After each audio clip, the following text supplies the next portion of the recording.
little detail about this past villain being brought up. When I see this, my conclusion is just flat out, I think Destro or someone related to him is going to be showing up in the story at some point, because why else would you have these details establishing that? Hey everybody, it's Tripl-L, and now today let's talk My Hero Academia. Specifically this time, let's talk about the foreshadowing about the meta liberation group of people. I can't say this word. It's one of the no words on YouTube, so we're gonna just call it group of people or whatever I figure out. Anyway, the clip you just saw was from a video I made for one of the previous arcs in Hero Academia, the Bird Bro and the Hawk Guy team up arc. Funnily enough, we're now at a time where, hey, the things that I was talking about in that video are actually happening. Like, wow, who would have thought? Anyway, I saw some comments with people asking about the foreshadowing, so here's the video for those type of people who want to see it, and also for people who want me to list out what we already know based on the foreshadowing, along with some little cool things here and there. So, the two big pieces of foreshadowing that we got were the consecutive cameos from the Gentle arc and the Bird Bro and Hawk Guy team up arc. For you longtime fans that you may recall, Gentle calls him a historical villain, and in this cameo, we get to see his design. The next cameo, we find out that his book has been republished. As it turned out, these two factors have once again resurfaced in the very first chapter of the new arc.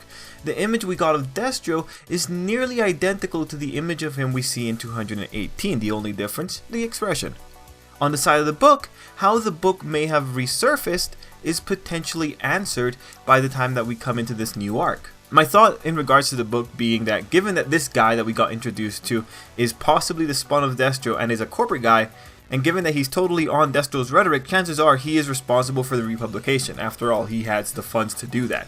So from a writing standpoint, it's important to note that more than 40 chapters ago, around February 16, 2018, that's a little more than a year ago from the time that this video is being made, the Hero Academia author had enough of an idea of Destro that he was confident enough to cement his design. So it's cool to see that the author had a plan and he left us proof so that we could go and be like, yeah, good on you, author, you really planned that one out. Even cooler was that he set up that small mystery of, hey, why is this book back? Like, why is it being republished? With an answer being available to be inferred, possibly, like depending on how hard you want to think about it. So, cool basics aside, what else do we have that's interesting with these little bits of foreshadowing? Well, the fact that Destro was introduced as the leader of the meta abilities or special abilities group of people told you that he was around before the proper terminology for quirks came about. In other words, he may have been around during All For One's time.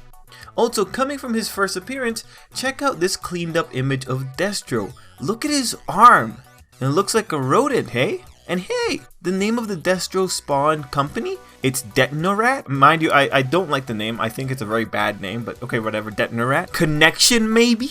Or maybe it's a link to something else. Commenter All For One and One For All pointed out this might connect Destro possibly believing in the rat plague theory that we saw Chizaki believing in. Another thing in regards to the name I want to point out is that over on Manga Stream, a commenter pointed out that Detonorat might be talented backwards with some corruption. Might be interesting to keep that in mind. The other thing the second cameo tells us is that his biography preaches not having quirks restrained or regulated against, along with some destructive ideas, given that the man shown in the page wanted revenge against his company. Given that Destro was a product from a more chaotic and prejudiced time, however, it makes sense that he was anti-society at the time of his writing and that he was also destructive. Very important to keep that in mind. Anyway, when you look at the reaction of the Flasher from chapter 186 to the material, to Destro's book, Miyashita's conclusions in chapter 218 really aren't all that strange. In a peaceful world, i.e. the current kinda world of Hero Academia, Destro's methods don't look great.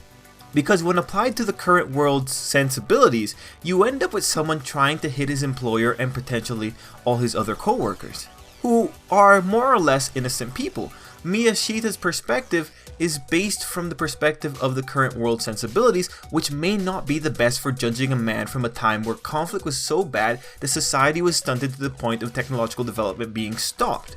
And really, the attempted actions of the Flasher fit into what Miyashita is saying about Destro in 218. It's even funny that the Flasher yells out emancipation of abilities, you know, something effectively calling up for freedom when he's going into action, while Miyashita criticizes Destro for doing what he did under the banner of we must be liberated. You know, the criticism of an action under the pretense of freedom. You know, you guys can see the connection there. It's an obvious callback. When you look at chapter 186 and 218, there's a parallel in the actions committed and the critique of the actions. Now, those are the only things that I really have to share with you guys on this video. There's potentially maybe one or two more references to Destro somewhere in Hero Academia, but at this moment in time, I haven't found them. It's the kind of thing where I might have to rewatch the anime to see if there was anything extra added.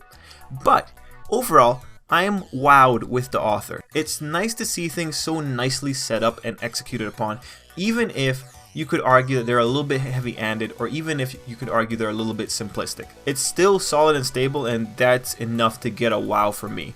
Anyway, that is it for me, but yo, guys and girls, there is a little bit more to come about this topic, so next time we'll look at why the Liberation Group might be gunning for the League of Villains. So keep this channel on your radar if you're interested, and yeah, overall, I hope you all have a really great day. Have fun.